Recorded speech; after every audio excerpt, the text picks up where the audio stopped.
words, long preserved for our walk in this world. They resound with God's own heart. Oh, let the ancient words impart.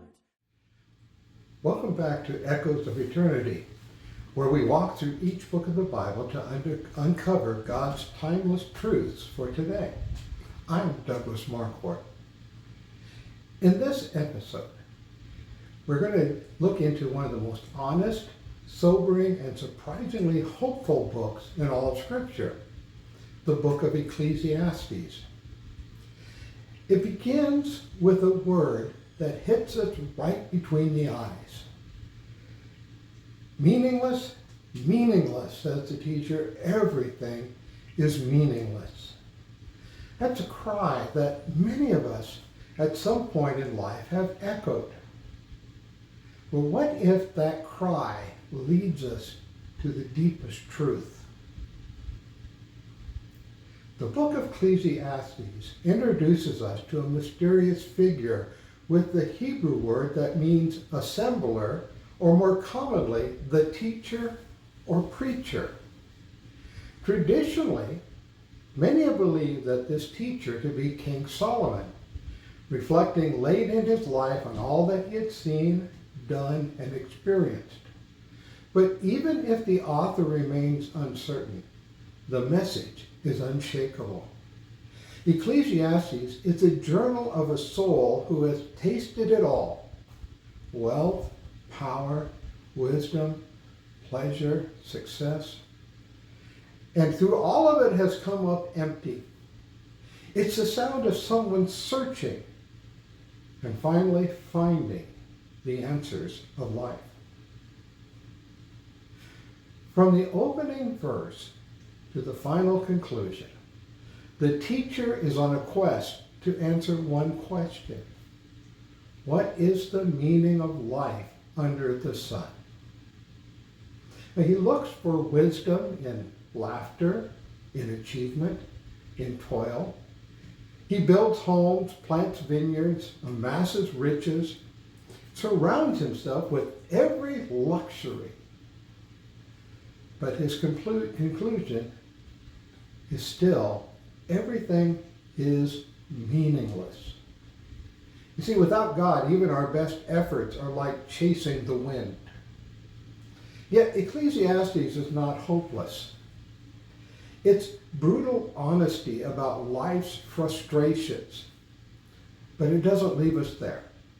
The teacher strips away our illusions to lead us somewhere better, to reverence, trust, and to obedience to our Creator. Let's take a look at how this book unfolds. In chapter 1, verses 1 through 11, we have an introduction. In that introduction, it basically says, it's basically a declaration that nothing under the sun satisfies. And then we begin to get into the meat of the book. In chapter 1:12 through chapter 6:9, the echoing theme is that there is a time for everything. The teacher explores the cycles of life, asking wisdom, pleasure, success.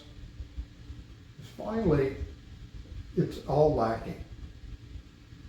The next part is more sobering. Chapter 6:10 through 11:6.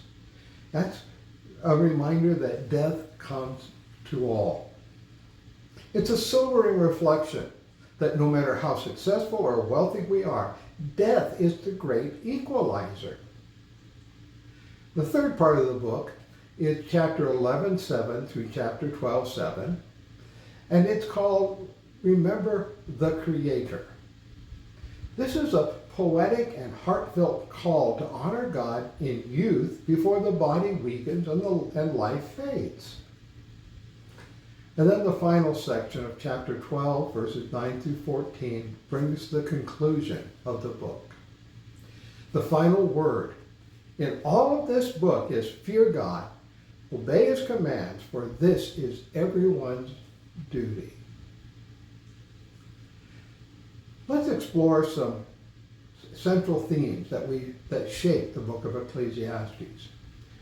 The first theme, as we've already mentioned, is meaningless without God.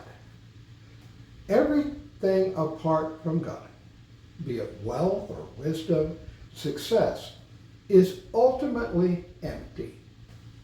Life, as the writer says, under the sun, cannot offer ultimate meaning because it's temporary.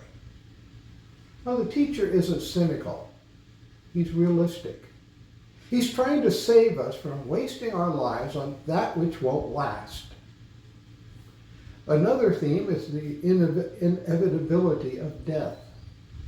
They say, whether rich or poor, wise or foolish, death comes to all.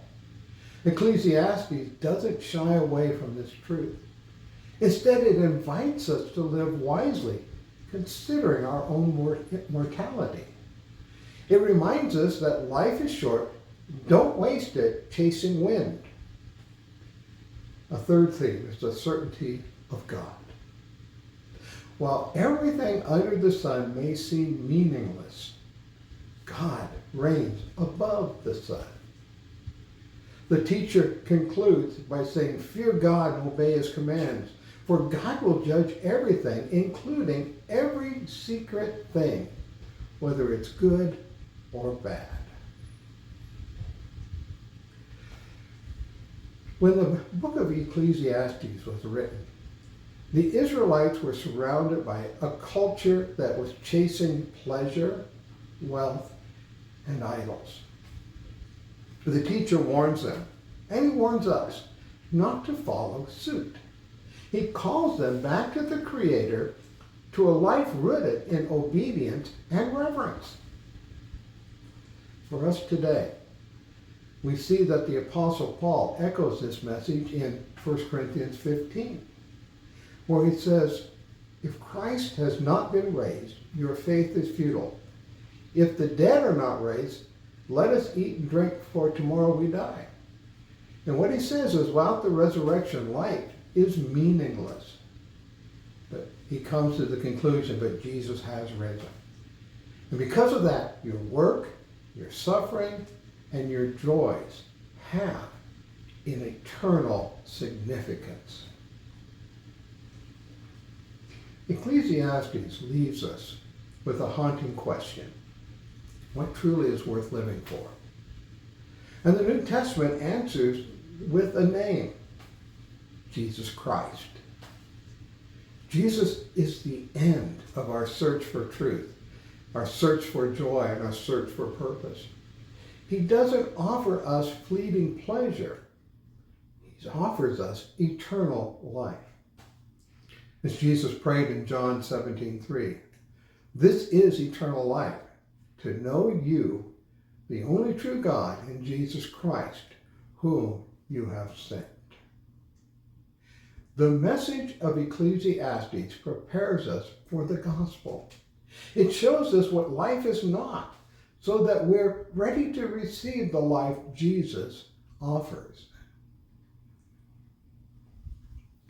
Ecclesiastes speaks to the ache in all of us. The ache for more, the longing for something real. It's a book that dares to ask hard questions, and it gently guides us to the only satisfying answer. So, what are you chasing? What wind are you trying to catch? In the end, there's only one thing that will last. That's that phrase, fear God and obey his commands. Let that be your foundation, your compass. Let that be your joy. Thank you for joining us today on Echoes of Eternity. If this episode helped you to see life through a clearer lens, share it with a friend. Leave a review and be sure to subscribe for more conversations through Scripture.